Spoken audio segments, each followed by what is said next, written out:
they had to teach me how to do a bong rip. Like, I'm like, hey, how do you use this thing? And I was like, all right, whatever. I'm like, no, I want to make it look like he smokes weed. How do you use this thing? And the prop people had to come over and be like, okay, this is how you do it. If you ever need another lesson, you know, after hours, we're good.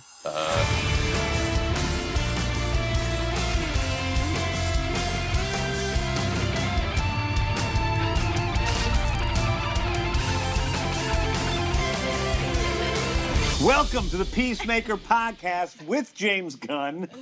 I'm James Gunn, and today I'm here with the beautiful, stunning Steve Agee. Thank you.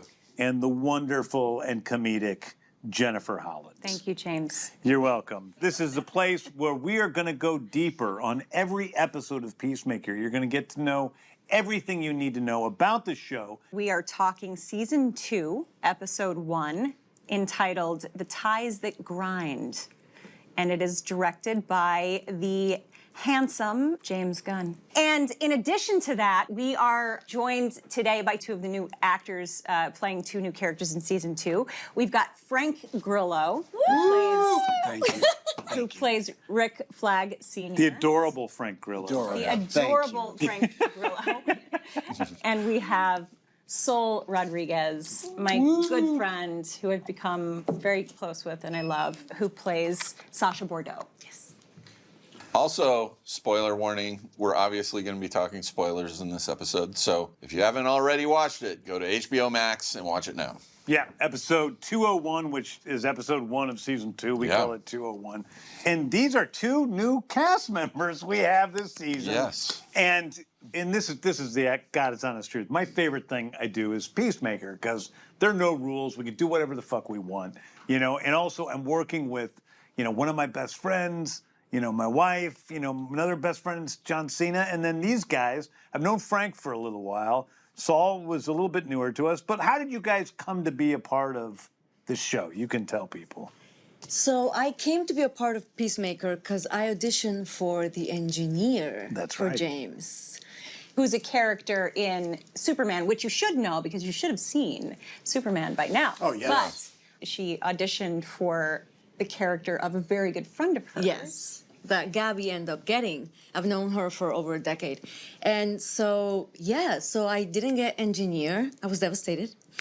But I recovered, and then I get a great call saying that they wanted to see me for Peacemaker. Yeah, because you were good. I actually, when I was writing the role, I'm like, she was really good. She would be really good for this character. So I thought of it like early on, yeah, and then requested that you come in and read for That's it. great. That's great for actors to hear. Yes. People, Yeah. it's great. I am don't hear that ever. all the time. I'll have actors that come in and read for one role, and they do a good job, but they aren't exactly right for that role. There's something a little bit off about them, you know. Is that why I didn't get Peacemaker?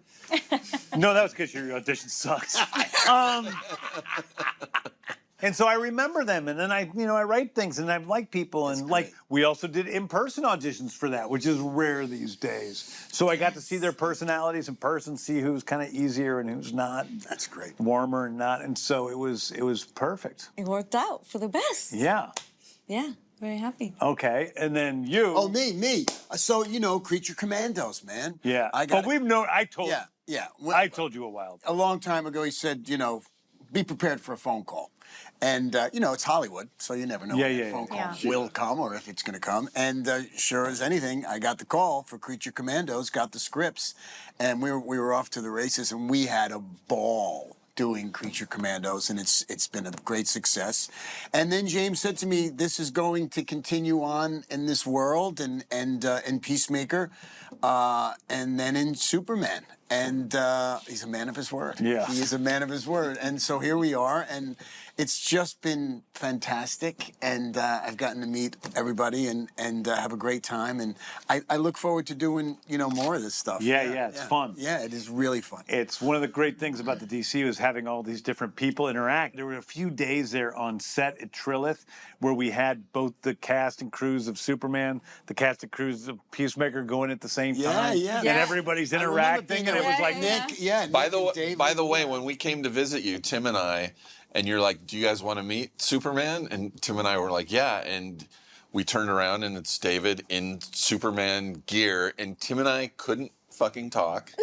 Like, I had the same. it was Superman. I had the same reaction. He's too beautiful. Well, and also Superman for me. He's like Superman. You know, that was the superhero when I was a kid. Was Superman? Yeah. Do you know what I mean? Yeah, of And course. so James brought me to meet him, and I didn't know who he was. Yeah. Same thing. He kind of stepped out of the darkness, and I was like, "Oh my!"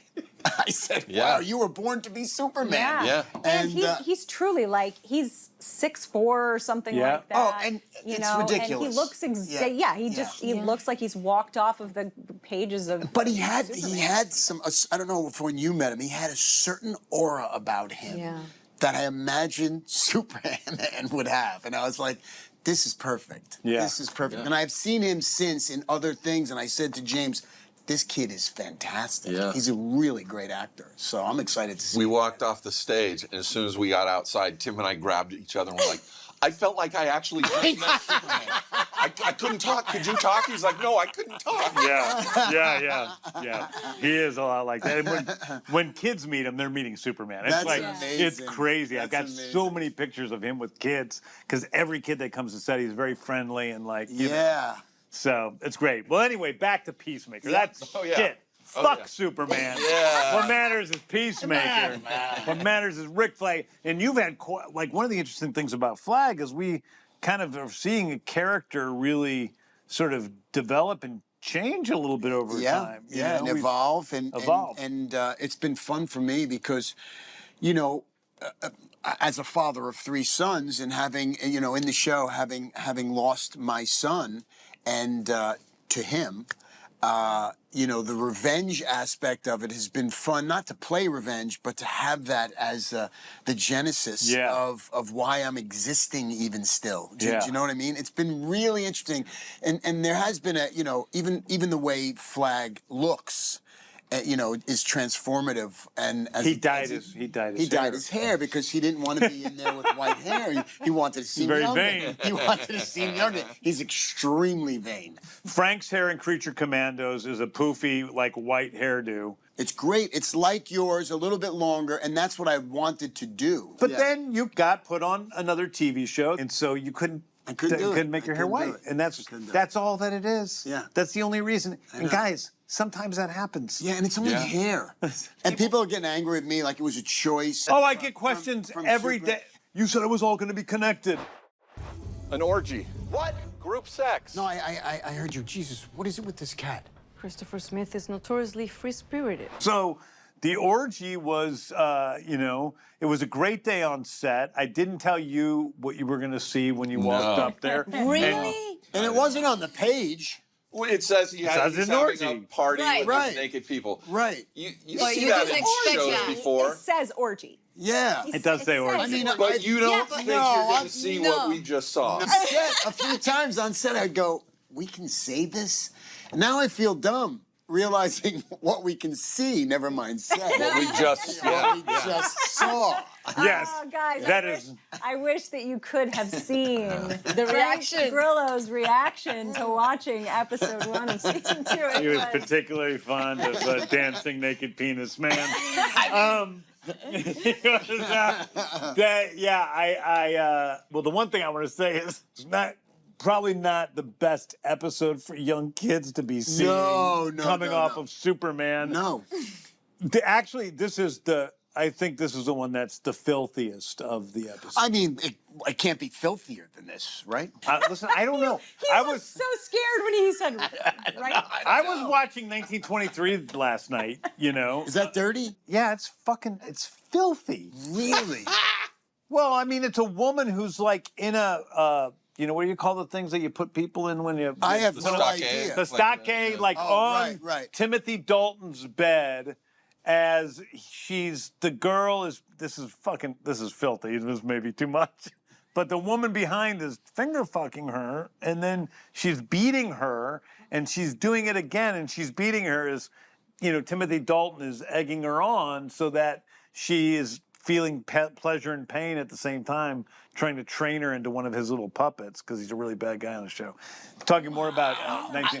But I'm like, wow. I mean, and that's like an all-American. Like people come to Peacemaker for the most part, and they know that Peacemaker is an extreme show. Yeah. Peacemaker is a place where the DCU can do anything. He's not, Green Lantern. He's not Superman. He's a foul-mouthed, thug, lug. Orgy-loving. Orgy-loving lug.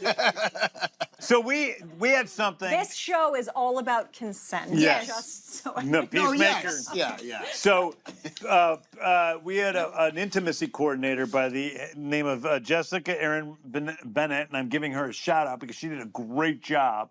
We had to audition. I don't know if we auditioned, but we had to have all these people come in and get people that were basically special talent extras, to do all the naked stuff. Yeah. We were very, very careful with everybody. You're doing all the nude scenes and it's all crazy, and then we call cut. And instantly everybody comes in and puts their robe on and stuff. Right. And then it takes time, and then you got to go back and do it so again. they don't continue on having a good time and then... Frank! I don't know. It's not the Grillo residence. I don't know the Grillo residence. I'm the most conservative... They're actors. Old Italian fella you've ever met. So, but it was great because I'm like, I love intimacy coordinators because number one, they make sure everybody's really comfortable. Yeah. But number two, just as importantly, is that creatively they really help. I started out. My first ever job was on a movie called Romeo and Juliet. One of my first ever jobs after writing the script was to go and coordinate the sex scenes. So I had to, because it was all B movies, sex and violence, and I actually had to go in a room with just me and two women and figure out what the sex scene was going to be. And I didn't really love it. And then as I've gotten older, I don't really love having to. No. I just I want this and this, and I don't know if this person's going to be comfortable with eating another woman's ass. I said to Jessica, can you go find out if anybody wants to do this? And then they're like, yeah, we'll do that. And so then when Steve comes up, That's the first thing I see. Yeah. And it's shocking to see. Yeah. It is a little shocking. Yeah. And I wanted this moment in which, it was like this sort of fucked up moment where he's all messed up and everybody's having sex around him. So I had to go to the grip department and I said, I want to have, John Cena sitting in the middle, and then I want like a daisy wheel, a lazy Susan that moves around him with people fucking. Yeah. It was shot great. In various positions, and so that's what that is. That's John sitting in this thing, I'm like, you know what? I might want him to move too. So there's one circle that moves in one way in the middle, and another circle around the back that shoots, and that's what great. he's. It was great. And shout out to all those people who are so comfortable doing that. That's absolutely. amazing. As an actor who is extraordinarily comfortable personally with doing, intimacy things and nudity and that sort of thing, I also know a lot of my friends are not. It's hard to find good quality actors who are very comfortable doing these sorts of things, and people who are just game to tell the story that you're telling, which is really important. And so, shout out to all shout those out to the people Nudniks. Yeah. Nudniks. We needed them. Yeah. Couldn't have told the story without them. Yeah. No. By the way, as an aside, I got to talk about John Cena and drugs. There's been no one that's known less about drugs that I've ever had to fucking deal with on a set in my entire life. And we had a bunch of crew members that were more than happy to mentor him and show him how to smoke weed, especially, which... he didn't even know how to smoke weed? Dude, he didn't know. Oh, my God. He didn't understand how a bong worked, right? He didn't understand that you had to pull the... He looked so terrible. That's amazing. But then you have him cutting lines and snorting and all that stuff, and he was like, oh, my God. By the way, John Cena's I real find this puritanical. I find this very endearing. I can relate to it. I've never done any drugs in my life. Never had I wouldn't know what the fuck to do. John, never nothing, had no ecstasy, nothing. No ecstasy. That's the first thing you jump to? I don't know. As if it was like Here, the take easiest- this. Jen has never had a sip of alcohol in her entire life. That's amazing. That's true. Awesome. It's true. It's So not you've like never done bufo. What is that? You smoked a toad, it's like 5-MeO-DMT. Oh, Frank, we need to start a podcast. you get to a certain point in your life and you're like, well, why would I do it now? That's how I made it was with through. cocaine. Yeah. I never ever did cocaine. And at some point, like I turned 40, I'm like, I guess I'll never do cocaine, right? Because you don't want to do why? cocaine. Because you already didn't do it. 40. So I never did After cocaine. 40, there's a strong cutoff. 39's fine. 39, you still could be a little goofy. But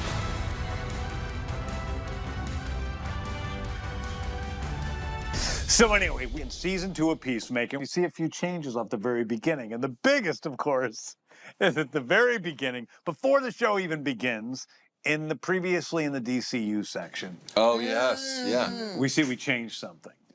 Now, The ending of season Episode 8. of episode 8, as we've talked about previously on this podcast, some things are canon in the DCU Right. and some things from season 1 are not canon. And one of the biggest things was the Justice League appear, and we cut them out of the show, at least for previously in the DCU, and we see the scene done again with Guy Gardner's character and Isabella Merced's character and Mr. Terrific and Superman and Supergirl. Which makes sense because we have the Justice Gang. And we have the Justice Gang. There is no Justice League yet in this Season in this world. Right. Yet. And the other thing you see a scene that we actually cut from season 1. One time I puked all over Green Lantern. I got seasick from flying on the green magic carpet. Weird thing is, he fucking liked it. I thought it was funny at the time. Yeah. It actually goes on for a long time. Yeah. But they were like, you can't do that.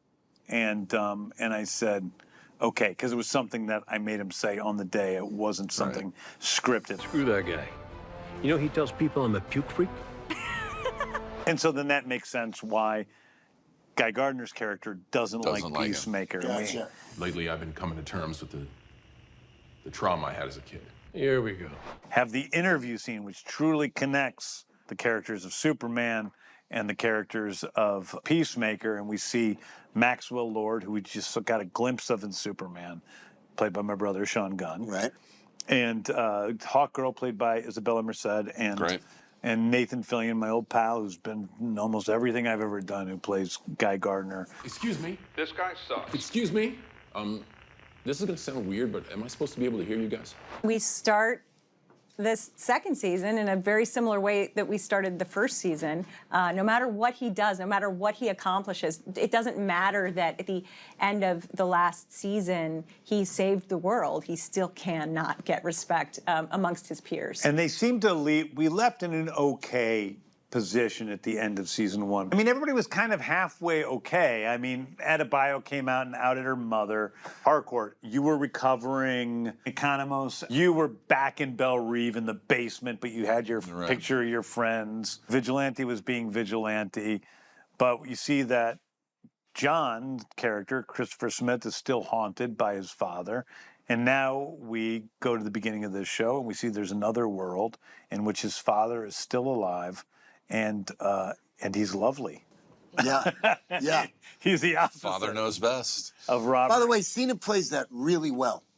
He really, not easy stuff to play. It was And very touching. yeah, he really does a subtle, nuanced performance with the inner emotions that he's dealing Yes. with, and it's really good to see. I mean, it's really impressive. Yeah, in the scene where he's sitting with his father and his brother and they're having that conversation, John is doing this wonderful thing where he keeps like looking around, like he is partially there with them and partially he's like just keeps looking around at everything Thing and that he what sees. the Yeah. fuck am I? Yeah, Like yeah. I'm in a dream, Yeah. you know? Like there's a layer between him and what he's experiencing, but at the end it hits him, and I think it's a moment that you went to me. Oh, he touched his ear. Yeah, he touched And his it's ear. really that moment, which is to me was something Robert added on the day, which was incredibly touching to see, because I think it's what Peacemaker has desired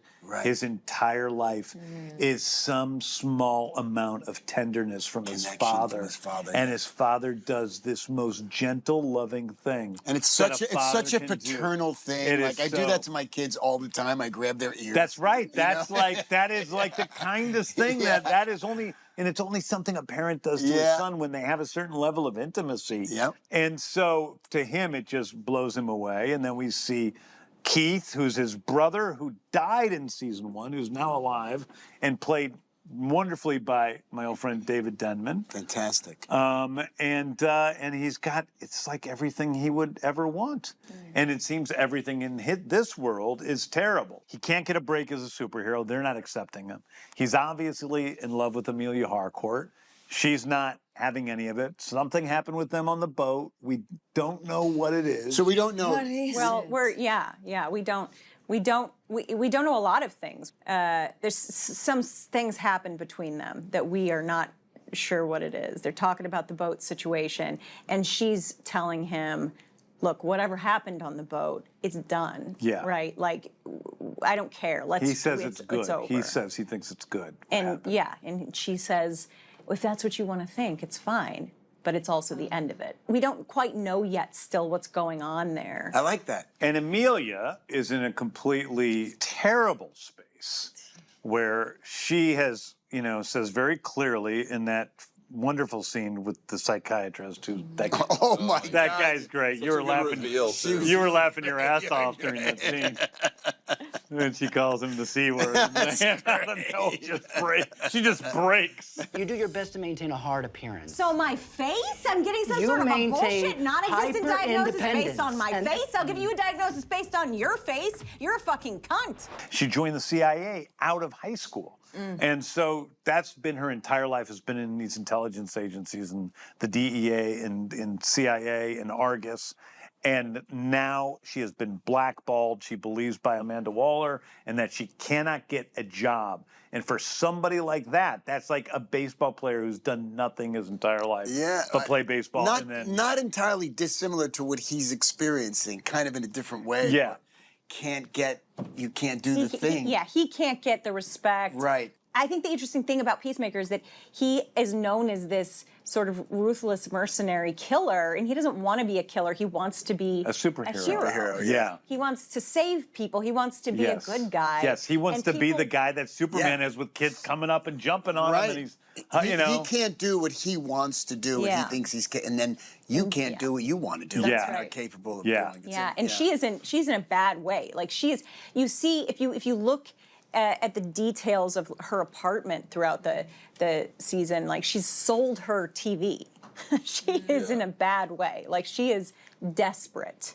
So when she goes to the psychiatrist, she becomes exactly what he says of her. She becomes toxic masculinity and just loses her mind. In one respect, he's not wrong. I mean, those aspects of the personality that people say are toxic masculinity are all things that Emilia Harcourt exhibits. Yes. Exactly. But she's trying. She has put on her best blazer, which is not a very good one. She's trying so hard to keep it together at the beginning, which you don't really see because you cut into the middle of the scene. But what's happening for me, for the characters, is she's like, okay, I'm a professional. I'm here to, get my job back and everything's going to be okay. And she tries to hold it together and she just loses grip, and becomes who she really is, and really what she's stuffing down, it just comes out. Jesus, what happened to your hand?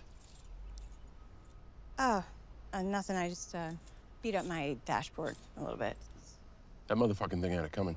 The relationship between Emilia Harcourt and Peacemaker is very important to this season. One of the interesting things for me is I think if you look at season 1, you go, that would never work out because Harcourt's too cool and too together, and he's such a fucking buffoon.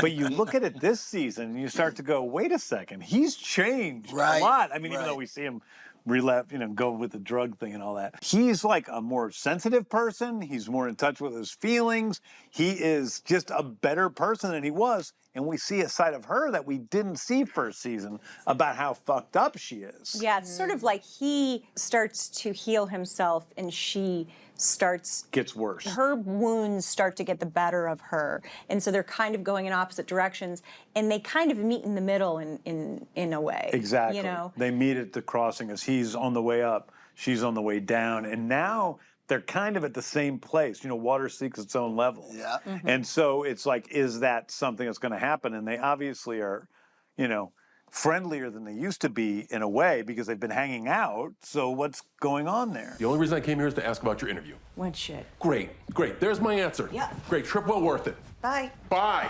Harcourt is so pissed and so upset. And Adebayo is living in a much worse place than Harcourt.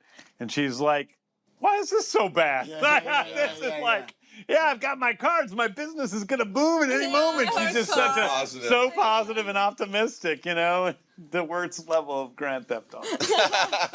Argus has been monitoring Peacemaker ever since Rick Flag Sr. was named director. For people who don't know, Argus is the DCU organization that kind of is in charge of all metahuman activity in the United States. There's a fair amount of them, so it's an important position. Works directly under, as we learned in Superman, you work directly under the Secretary of Defense. Right.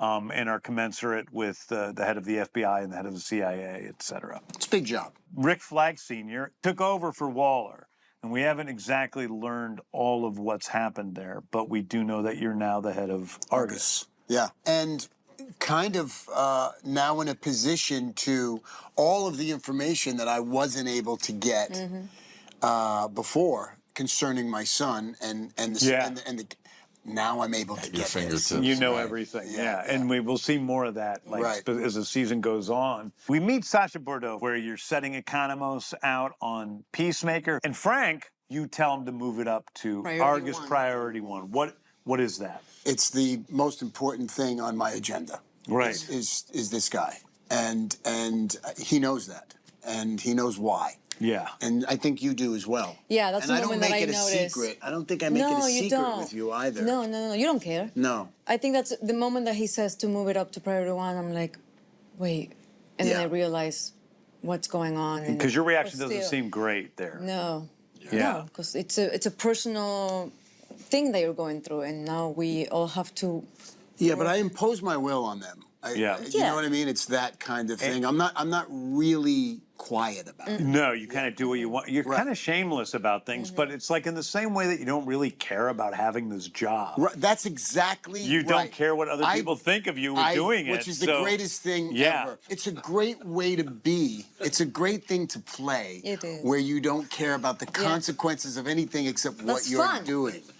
You know what I mean? Yeah. And also... In the show, there's a second where there's a little bit of an attraction, maybe. There's a moment where she takes your hips and she moves you aside. Yes. And I'm like, what's going on there? Anytime a woman touches my hip. Oh, that is a subtly, and it wasn't totally necessary. Right. She wanted to do it. Yes, you moved my. That is true. And a tingle went up my spine. And there's something else a little different about this season. And that is the dance sequence. Which I love. Yeah. You love, but your knees were so hurt. Remember how sore you were at the end of the day? Yeah, I know. I'm not. Or the end of the 2 days. End of the stage, first of all, the stage was very unforgiving. So we're stomping around and stuff a lot of the time. And it's hard on your joints. I thought it was so funny that Frank Grillo. No, I thought it was funny too. And in the beginning, I was like, fucking Gunn. I mean, what are you doing? I don't dance. What are you talking about? and then, but what was our dance instructor's name? Carissa. She was awesome. Yeah, and she got me so, like, she lied to me and said I was good. And so I wanted to kind of please her. She did lie to you, yeah. She did lie. You're better than some. I know. I'm better than Tim Meadows. I'm better than Tim Meadows. Tim Meadows. No, poor yes, Tim. I am. I think Carissa would have a different list, but for me, Rooker was not.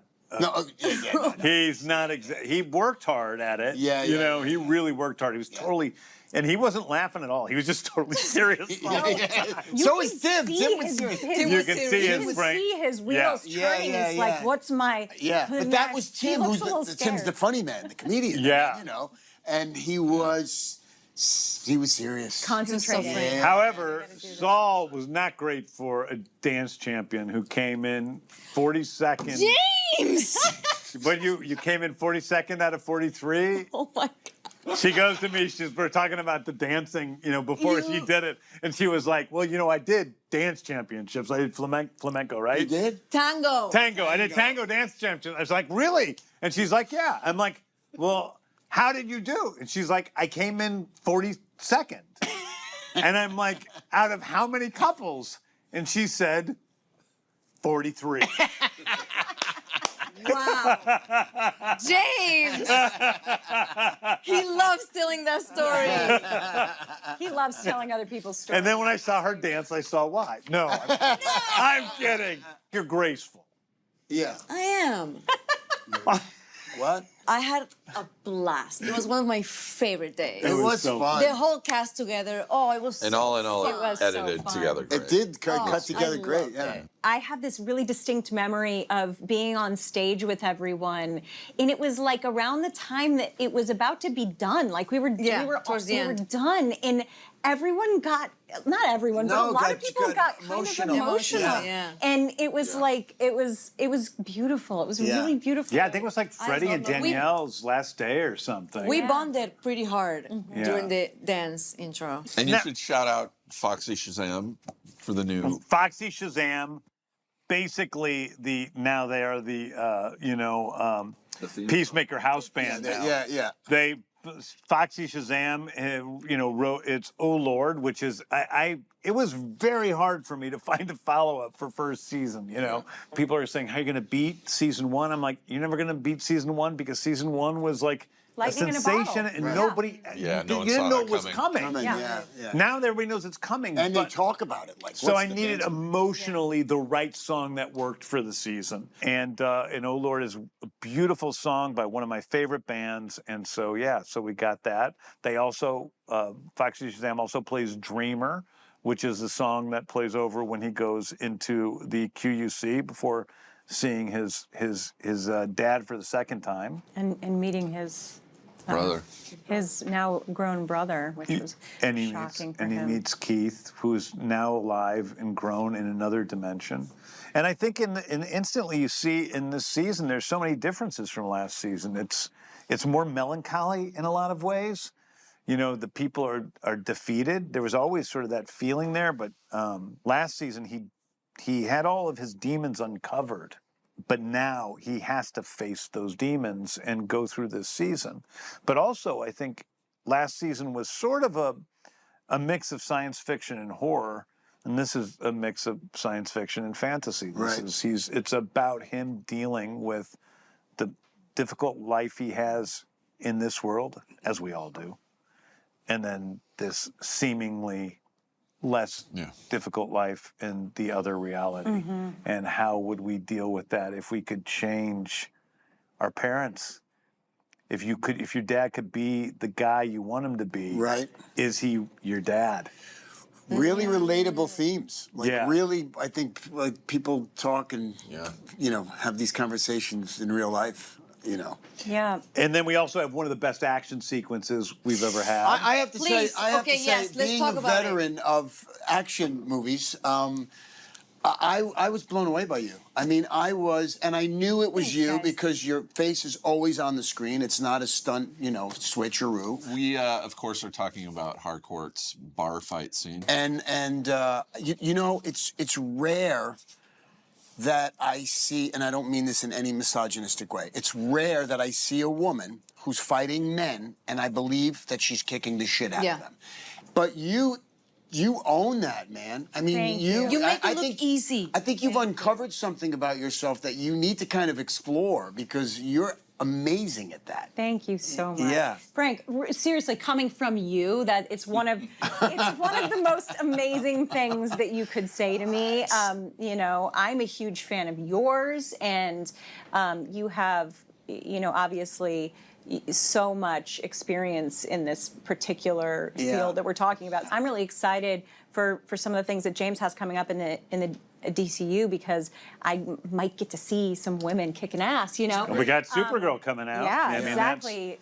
I get really excited about that. But yeah, so the fight sequence is something that I really appreciate about James's writing, is that almost every time he's got a fight sequence in a movie, in a TV show, it's telling a story. It's part of the story that we're telling of the characters. And this isn't too dissimilar from something that Harcourt did in the first season. Yeah. You know, maybe if you're looking at it closely, you realize, oh, she was in a bar when in episode one, she gets into a fight with a guy that, why is she in that bar? She's picking a fight, you know? Yeah. She's going into a bar, she's picking a fight. You know, and in the way that I see the character is almost like she's a cutter. She's a masochist to some degree, and like she needs to feel something. She needs to feel control over her life, and so this is what she does. And James, along with Dave McComber, who did the fight choreography, and Hank Amos, who was our stunt coordinator, and Mike Wilson, who was doing all of the previs of all the fights so that they could create the fights sort of with the stunt doubles before we went and shot it, so we could see exactly what it looks like. They made sure that we're telling the story of the character. And I have to shout out Cece Ice, who was my stunt double. I would not have been able to do any of what I did if she had not spent as much time with me as she spent with me, making sure that I was, you know, selling everything that I was doing. So it looked like I was really fucking up these huge dudes. And literally, every single one of those guys spent time with me, you know, rehearsing with me, and they were. I love them so much. Some of them you still see get killed quite a few times over this season. But yeah, I think the other thing that can't be undervalued is the emotion. Right. She picks a fight with this guy by obviously perturbing him. She starts to beat him up, and first you're like, I mean, at least me, you know, I'm like, oh yeah, I mean, I love to see her kick ass. And you still kind of do like to see her kick ass. But there's that one moment where Jen grabs the guy's head and starts slamming it into the ground. Vicious. No, it was great. It was shot beautifully, by the way. It was shot beautifully. And there's something so heartbreaking about that moment, because you know that isn't coming from nowhere. No, that anger is deep-seated. That's pain. That's therapy. That anger that's not towards that guy. No, that's towards somebody else or something else. At the end, the best moment is the smile for me. That connects it. So that connects all of the physicality to what is going on in your head. And you give that slightest little smirk, and it's like... Yeah, she got what she wanted. You got what you wanted. Now, at the end of the show, we have an interesting, you know, situation where Christopher Smith, still drunk, wanders off into the home after his brother and his father, his otherworld, dimensionally brother and father, have gone to sleep. He walks into a room that seems to be another Peacemaker's room, with posters on the wall of bands that are like the bands that he likes, but all are named just slightly different. So it's Hanoi Rocks, ROXX, as opposed to CKS. A theme we'll see throughout season. Scorpions with a Z, and Cruel Interventions. Pour some instead honey of on Cruel me, Intentions. Def Leppard. DEAF, leopards, the word leopard. And so he sees that, and then he sees a photo, which is of him and Emilia Harcourt, looking pretty happy together. Yes. Country. And by the way, his brother had said to him, the one that you let go. The one that you let go. Right. Yeah, you fucked that one up. Right. And so then behind him comes Peacemaker 2, and we have a battle between the two of them. Peacemaker 2 seems like a pretty tough guy. Yeah. And he's about to kill him, which is a little bit of a harsh reaction, I guess. And Peacemaker 1 basically is defending himself. He's about to get killed. He hits the button on his chest, which is how he's seen his jetpack run, and he flies up into a spike on the roof and is presumably dead. We see him die in his arms. Which is amazing. Peacemaker was asking for a jetpack. Yes, he was asking for a jetpack. He's like, I want a jetpack. In episode one of season one, he was really excited about having a jetpack. But you had made Jen had said something earlier about how well it was done with the two of them, with him in his arms. It was really it was seamless. Hold on, man. Just I don't know if you're a shapeshifter or what. We planned it out so that we knew exactly what shots we were getting where and how, and shot everything twice with two Johns. One John twice. Right. And it ended up looking pretty. Yeah, it's pretty. Not pretty. I mean, focus really, rack between the two of them when you first see them is seamless. Yeah, that's the easy stuff, frankly. Like, really? It's like, because the focus isn't real. So we do that in post. Right. And basically you just cut him out and put the other guy there. But some of the shots, some of the like when he's holding it in his arms and we have to put the one face on the other face. Yeah. That stuff that was pretty tough. And I also want to give a shout out in general to John Cena this season, because for me, he was one of the great surprises. I would say, you too. You got so much better this season. Oh, thanks. Yeah. So much more. Such a better actor this season. Thank you. But John has done a lot of acting between this season and last season. He had a lot of opportunities. He's probably acted more between this season and last season than he did before that. Yeah. And you see it in his performance that he's so much more vulnerable, so much more in touch with his emotions, so much more able to just go there. And in that scene when his brother walks out and he breaks down crying, it's great. I mean, he's beautiful. He's really good. One of my favorite scenes from this episode is when he meets his brother, who he killed. Yeah. And the subtleties in John's acting in that scene, just when he says Keith. It's so touching. It's so touching to me. I mean, it's really beautiful. And the fact that he recognizes his brother immediately, even though he's fully grown, and he immediately recognizes him as brother, even though he looks nothing like the actor that played him as. And now, Peace Thoughts. Welcome back to another edition of Peace Thoughts, where I share my unfiltered thoughts on moments throughout the series. There is nothing James Gunn can write that will surprise me anymore. I learned that when he made a supervillain out of a starfish. Or before that, when I said I would eat a beach full of dicks in the name of peace. So James has lost the element of surprise, but continues to keep the element of creativity, because episode 1 has a big orge fest in it. And I remember us talking, like, kind of feeling each other out on where we were. And I'm like, I'm thinking that, like, he's going to have me do unspeakables in the orgy, because quite honestly, if he were to ask me to do anything, that conversation would go directly to me and the wife, and I would beg for permission and forgiveness in the same conversation. So I'm thinking the worst. And then James is like, no, you just kind of have to be around the orgy because it's not satisfying you. Like, you're trying to do all the things, drugs, booze, escapes. You're trying all the escapism and none of it is working. And that's why you have to go to the next level of escapism. And boy, was that a load off somebody's chest. They had to teach me how to do a bong rip. Like, I'm like, hey, how do you use this thing? And I was like, all right, whatever. I'm like, no, I want to make it look like he smokes weed. How do you use this thing? And the prop people had to come over and be like, okay, this is how you do it. If you ever need another lesson, after hours, we're good. Snorting coke, that's a new for me. My uppers are in a coffee mug. So, snorting whatever the hell they had me snort, that was fun. It was like some meal. I know some places use B12. B12 sucks because it's actually good for the bloodstream, so it makes you red and flush. This was like a protein mix that was not harmful. It was just like, it would get a little residuey, but it wouldn't like flush your skin and make you all weird. But I think the biggest thing was people genuinely not thinking I knew my way around a bong and then realizing like I had no fucking clue what I was doing.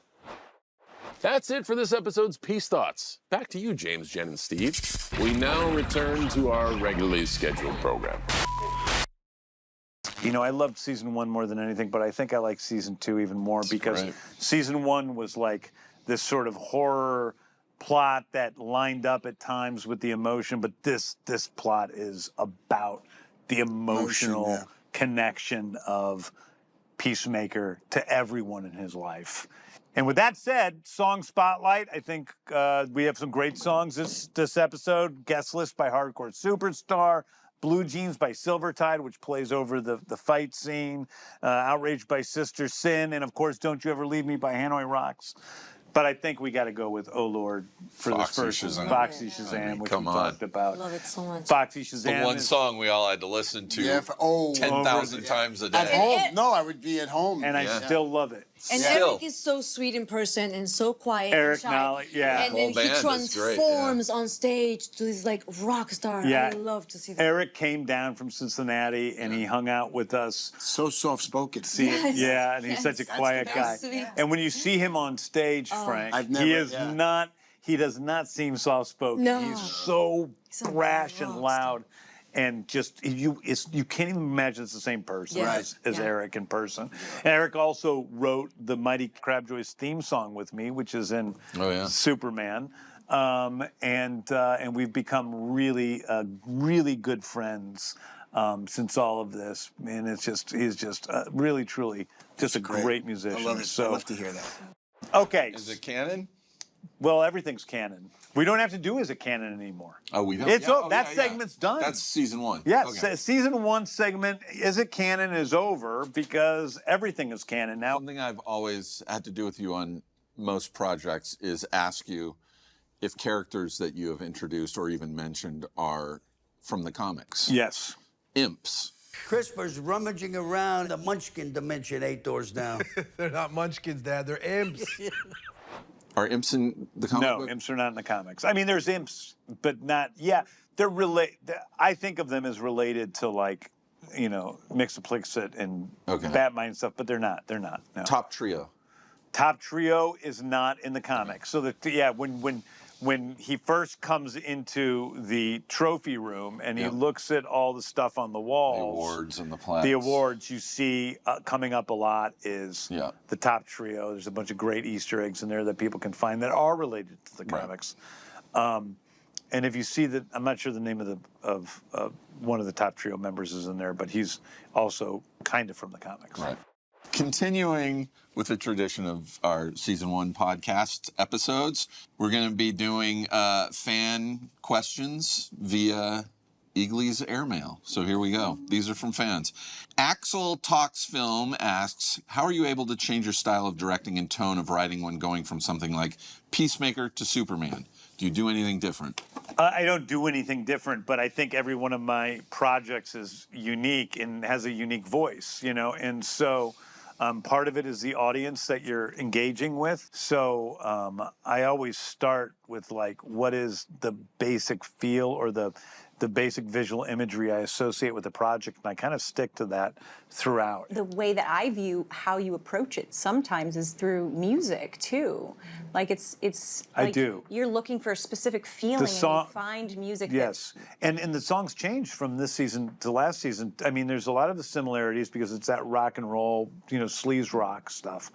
But it was a little bit older music. It's more new music this time. It's a little bit more elevated versions of that music. So it's really a lot of my favorite bands, actually. Right. It's Foxy Shazam and Hardcore Superstar and Cruel Intentions and Hanoi Rocks and the bands I really, really love. That's great. All right. Kenazich asks, how many helmets were made, and were there any that didn't make the cut? There's nothing that didn't make the cut with the helmets because we had 1 billion helmets all over the place in the Quantum Unfolding Chamber in season 1. That's part of my question. Like, he sees all those helmets. Yeah. All different designs. Do you knowingly know what each one of those does? Me? Yeah. No. Okay.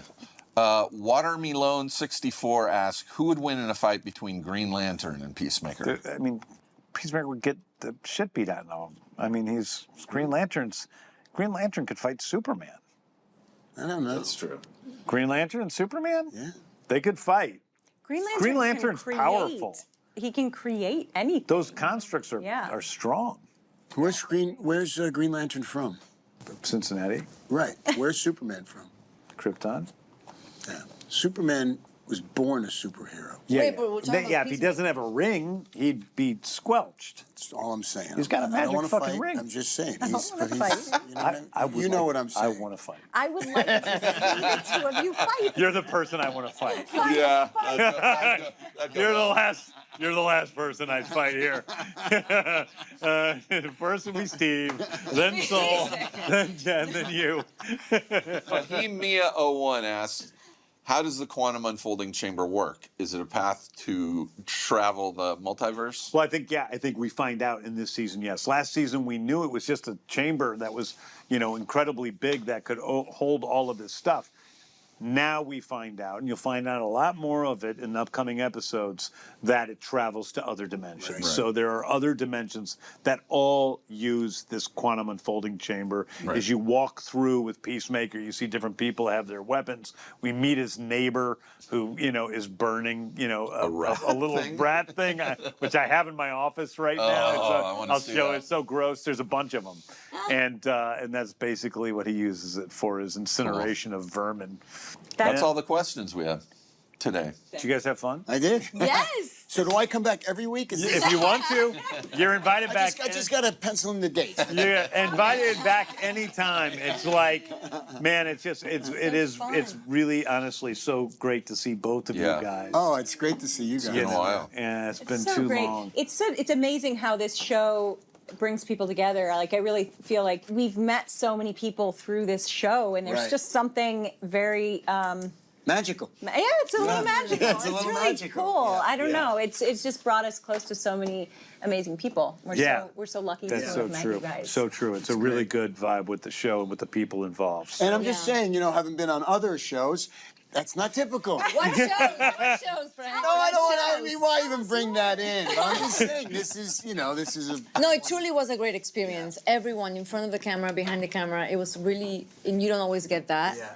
Jokes aside, but it was a great experience, and I think it starts from the top. It's also exciting when you get these scripts and see all these new characters, and then you start learning who they're casting. Yeah. Oh my God, this is going to be so fucking fun. Yeah. And that's it. That's it for the episode. In the next episode, we'll be talking about season 2, episode 2, titled "A Man is Only as Good as His Bird." And we're going to find out what that's about. Stream new episodes of Peacemaker Thursdays on HBO Max and listen to these podcast episodes right after. You can find us on HBO Max YouTube channel, and wherever you get your podcasts. This has been a DC Studios Showcase presentation.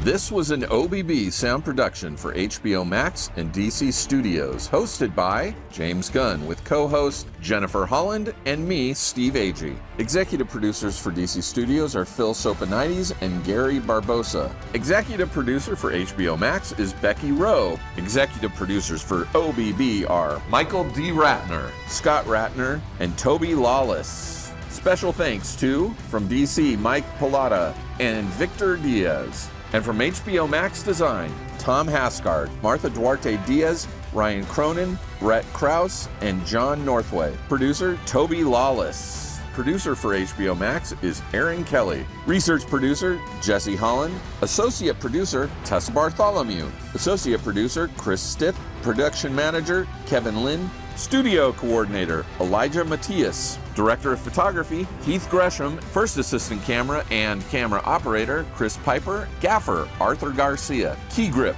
Jake Reeder. Sound mixer, Josh Falcon. Sound mixer, Darren Bowling. Post-production supervisor, Mariana Cristostomo. Lead editor, Jesse Holland. Editor, Louis Sinibaldi. Assistant editor, Mark Alcacid. Hair and makeup artist, Kendall Shannon. Director of Creative Development and Social Strategy, Lenore Castro. Senior Coordinator, Creative Development and Social Strategy, Sharif Bakari. Production Assistant, Antonio Cavallo. I can't believe beans haven't come up. Have you simmered down with the beans a little? Not the beans. Simmered down with the... So Frank tells me that beans are poison, and I eat lima beans every day for lunch. Wait, James Gunn eats lima beans every day. Yeah. Every single day. To be clear, everyone, James, when he's on set, Yeah. he just eats the same thing for lunch every single day. It's, Okay, it's a okay. discipline. It's salmon. It's a discipline. Salmon and No, lima no, it's not bad, not bad, not bad. This Do you is- soak his beans?